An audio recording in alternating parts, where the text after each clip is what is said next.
നമുക്ക് വീട്ടിൽ തന്നെ നല്ലൊരു തൈര് തയ്യാറാക്കി എടുക്കാം കേട്ടോ. ചിലരൊക്കെ പറയാറുണ്ട് പാൽ ഉറയൊഴിച്ചാൽ തൈര് ശരിയായിട്ട് കിട്ടുന്നില്ല എന്ന്. അപ്പോൾ അങ്ങനെ നല്ല തൈര് തയ്യാറാക്കി നമുക്ക് നോക്കാം. അപ്പോൾ അതിനായിട്ട് ഞാൻ 1 ലിറ്റർ പാൽ കേട്ടോ, കവറ് പാലാണ് എടുത്തിരിക്കുന്നത്. അത് നമുക്കൊന്ന് തിളപ്പിച്ചെടുക്കാം.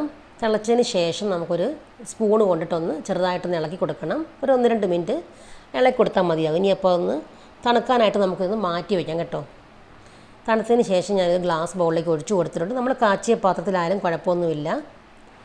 ഇനി അതിലേക്ക് 2 ടേബിൾ സ്പൂൺ തൈരും കൂടെ ചേർത്ത് കൊടുത്ത് ഒന്ന് അടച്ച് വയ്ക്കാം. ഒരു 5, 6 തൊട്ട് 8 മണിക്കൂർ വരെയൊക്കെ മതിയാവും തൈര് പുളിച്ച് കിട്ടാനായിട്ട്. ഇപ്പം തണുപ്പ് സമയമൊക്കെ ആണെങ്കിൽ കുറച്ച് സമയം കൂടുതൽ വേണം. ഇപ്പം ചൂട് സമയത്തൊക്കെ ആണെങ്കിൽ ഒരു 6 മണിക്കൂറൊക്കെ തന്നെ മതിയാവും.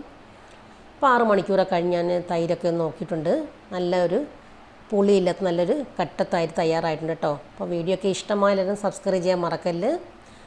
അപ്പോൾ അതുപോലെ തന്നെ ഇതുപോലൊക്കെ തയ്യാറാക്കി നോക്കണം കേട്ടോ.